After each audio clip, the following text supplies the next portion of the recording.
Hello friends, അങ്ങനെ നമ്മൾ കുറച്ച് ദിവസത്തിന് ശേഷം നാളെ ഡ്യൂട്ടിക്ക് റീജോയിൻ ചെയ്യണം. അപ്പോൾ നമ്മൾ ഉച്ചയ്ക്കത്തേന് വേണ്ട ഫുഡ്, നാളത്തേന് വേണ്ട ഫുഡും എല്ലാം റെഡിയാക്കണം. രാവിലെ തന്നെ നമ്മൾ പച്ചരി വെള്ളത്തിലിട്ടു അപ്പത്തിന് വേണ്ടി സെറ്റ് ചെയ്തു. മുട്ടക്കറി ഓൾറെഡി പ്രിപ്പയർ ചെയ്ത് വെച്ചിട്ടുണ്ട്.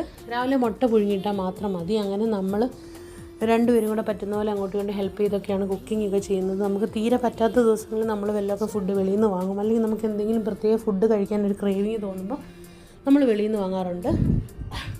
ഇന്ന് രാവിലെ തന്നെ നമ്മൾ അരിയൊക്കെ കഴുകി അടുപ്പത്തിട്ടു. അതിന് ശേഷം മീൻകറിയും മീൻ വറുത്തതുമാണ് ഇന്നത്തെ മെയിൻ മെനു.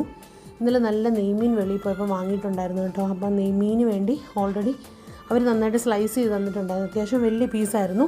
അപ്പം നെയ്മീൻ നമ്മൾ പുരട്ടി വറക്കാൻ വേണ്ടി സെറ്റ് ചെയ്തു. ഞാൻ കൂടുതലും കുറച്ച് കായപ്പൊടി, കുറച്ച് ഗരം മസാല, കുറച്ച് മഞ്ഞൾപ്പൊടി, കുറച്ച് മുളക് പൊടി, അതുപോലെ തന്നെ കുറച്ച് ഉപ്പ് ഇട്ട് വിനാഗിരിയോ നാരങ്ങാനീരോ ഇട്ടതിന് ശേഷം എണ്ണയും കൂടെ ഒഴിച്ച് മിക്സ് ചെയ്താണ് മസാല പ്രിപ്പയർ ചെയ്യാറ്. ചില സമയത്ത് ഇഞ്ചി വെളുത്തുള്ളി പേസ്റ്റ് കൂടെ ആഡ് ചെയ്യുന്നു. ഇഞ്ചി വെളുത്തുള്ളി പേസ്റ്റ് ആഡ് ചെയ്തില്ല.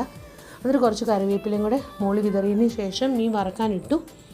അതോടൊപ്പം തന്നെ മീൻ കറിക്ക് ആവശ്യമായ മസാല റെഡിയാക്കി. ഇഞ്ചി വെളുത്തുള്ളി അതുപോലെ തന്നെ ഉള്ളി എല്ലാം കൂടി ഇട്ട് കടുകും ഉലുവയും പൊട്ടിച്ചതിന് ശേഷം നമ്മൾ നാടൻ കോട്ടയം സ്റ്റൈൽ മീൻ കറിയാണ് കേട്ടോ. അധികം ചാറില്ലാതെ നല്ല കുറുകിയ ചാറോടുകൂടിയുള്ള അടിപൊളി മീൻ കറി റെഡിയാക്കി. 2 ദിവസത്തിന് മീൻ കറി ഇരിക്കും. പിന്നെ നമുക്ക് തോരൻ വെക്കാനും മെഴുക്കുവരട്ടി വെക്കാനും ഒക്കെയുള്ള സമയക്കുറവുകൊണ്ട് നമ്മൾ പെട്ടെന്ന് കുറച്ച് സോയാബീൻ എടുത്ത് നല്ല പെപ്പർ റോസ്റ്റ് ഉണ്ടാക്കി കേട്ടോ.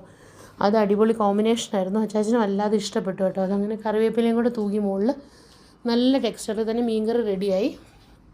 അപ്പോൾ നമ്മുടെ ഉച്ചയൂണിനുള്ള വിഭവങ്ങളൊക്കെ തയ്യാറായി. നാളത്തേനും നമുക്ക് കറികളൊക്കെ ഉണ്ട്. ഇനിയിപ്പം നാളെ കഴിഞ്ഞ് ചോറും കറികളും റെഡിയാക്കിയാൽ മതി. അപ്പോൾ ഇതായിരുന്നു ഇന്നത്തെ ഉച്ചയൂണിൻ്റെ വിശേഷങ്ങൾ. അപ്പം see you with another video. Thanks for watching. ഇതാണ് നമ്മുടെ പെപ്പർ റോസ്റ്റ് സോയാബീൻ, അതുപോലെ കിങ് ഫിഷ് ഫ്രൈയും കിങ് ഫിഷ് കറിയുമായിരുന്നു നമ്മുടെ ഉച്ചയൂണിൻ്റെ വിഭവങ്ങൾ.